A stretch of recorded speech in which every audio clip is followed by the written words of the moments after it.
Landlords in Illinois are fighting back against a proposal by Chicago Democrats to push for rent control across the entire state. I'm Tony, and this is Real Estate Investing and Landlord News.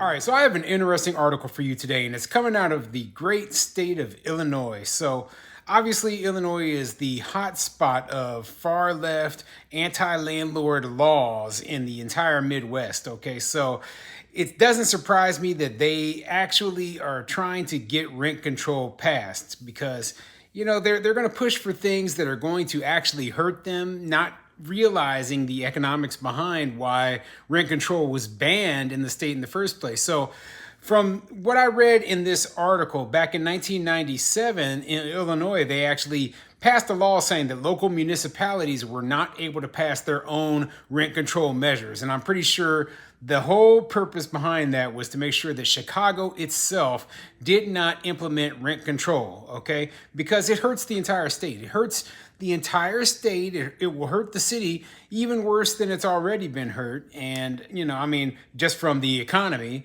And, it's just not good policy. It's not good economics. It doesn't take a lot to realize that, hey, this is a bad idea. So they're trying to remove these restrictions on rent control within the state of Illinois. So landlords, they're just going to have to fight back. We're going to have to fight back. We're going to have to fight this law, get the information out there to the voters, to the people who are making the decisions, to let them know that we do not agree with this and that this will hurt not just the city of Chicago itself, but the entire state, okay?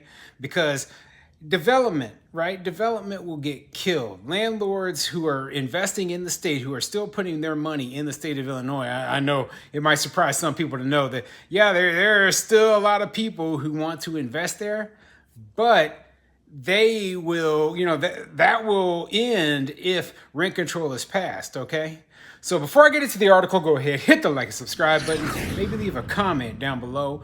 Let me know what you think. Do you believe that Illinois, there's enough, motivation in Illinois to pass a rent control measure, okay? And specifically, I'm probably talking about the city of Chicago. So if they get this law repealed or modified so that local municipalities can pass their own rent control measures, Chicago will probably be the first place where they're going to have a vote on it or where it will be implemented. So do you think that there's enough, support behind it to get this sort of thing running? I was surprised because I've seen some states where I thought for sure that, they would be more in favor of the tenants, such as like Colorado. And it turns out that they were rejecting the pro-tenant measures, at least for now. Okay. So maybe Illinois is the same way. Maybe they still have strong property rights there, still have a lot of people who believe in strong property rights and they just aren't going to approve it. But whatever the case, let me get into this article so I can tell you what's going on. This article is coming from AdvantageNews.com, and it says, housing providers opposed to new rent control measure. And by housing providers, of course, they mean landlords. But anyway, let's get into the article and see what it says. A group of stakeholders consisting of multifamily housing providers and affordable housing advocates are speaking out against the new rent control measure in Illinois. The bill was presented after the spring session of the General Assembly by State Representative Joanne Hein, a Democrat from Chicago, and would allow local government agencies to allow rent control through a referendum. In 1997, the Rent Control Preemption Act was signed into law by Republican Governor Jim Edgar. This legislation prohibited municipalities in Illinois from adopting rent control measures. And I've seen a lot of this stuff before where, 20, 30 years ago, states such as, Illinois and California, they could see the writing on the wall. They could see that, hey, it's not going to be a two-party system here for much longer. And it's only becoming more and more left-leaning, right? So we're going to pass laws right now that, will have hopefully a long-term impact so that, this place just doesn't get completely turned into a nightmare just like that, okay? And Fortunately, they did that in Illinois in terms of this rent control measure. And, right now there is no rent control in the state of Illinois, but that could end pretty quickly. The organization, Lift the Ban, recently held a rally at the Illinois State Fair calling on lawmakers to lift the ban on rent control policies. A spokesperson said there are people at home out of work, so rent and mortgage should be canceled for the next 6 months. Michael Minnie, vice president of the Chicagoland Apartment Association, said rent control policies elsewhere have resulted in the opposite of what they were intended to do. Over time, it serves as a disincentive to invest and provide housing all across the spectrum in both affordable as well as market rate housing, said Minnie. And he's absolutely correct, okay? Yeah, it does the exact opposite of what it's supposed to do. Rather than making housing more affordable, it makes it less affordable. And I know you're wondering, like, why would housing be less affordable with rent control in there? Well, there's always exceptions, right? Because they realize that it will destroy development if they apply rent control to brand new, newly built projects, right? So what they usually do is they put an exemption in there, at least for a period of time after a new project is built, so that the people who invest are able to hopefully recoup some of their money. Now, what that means is, though, that all these new projects that they're building are going to have to be super high end, super luxury in order for these developers to be able to make their money back. And if the only new housing that's being built is high end luxury stuff, that's not going to help all the people who need affordable housing. The people who need affordable housing, you're like, well, why don't they just go and get a rent controlled unit? Well, they won't be able to find one because the number of rent control units will just steadily decline. And this is exactly what you're seeing in places like New York, places like San Francisco. The number of rent control units does not increase, okay? It only decreases over time.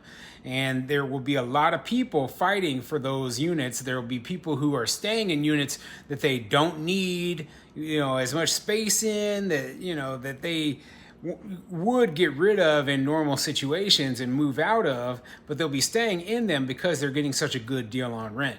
This is one of the things that a lot of people, they just don't talk about. The other thing they don't talk about is rent control measures in general are not means tested, meaning that if you actually don't have a need for affordable housing. Let's say that you are a person who makes $1 million a year. Okay, I use a nice, huge number like that because I want to get the point across that if you make $1 million a year, you can generally afford to live wherever you want to live, and you don't need subsidized housing. Yet you are eligible to have a rent-controlled unit.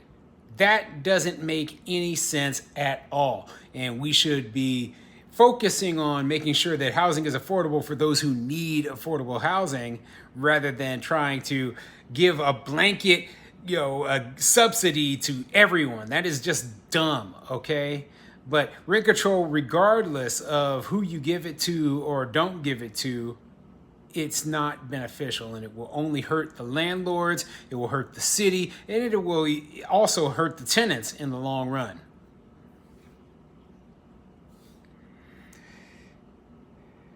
Rent prices have been escalating in Illinois, up almost 10% last year alone.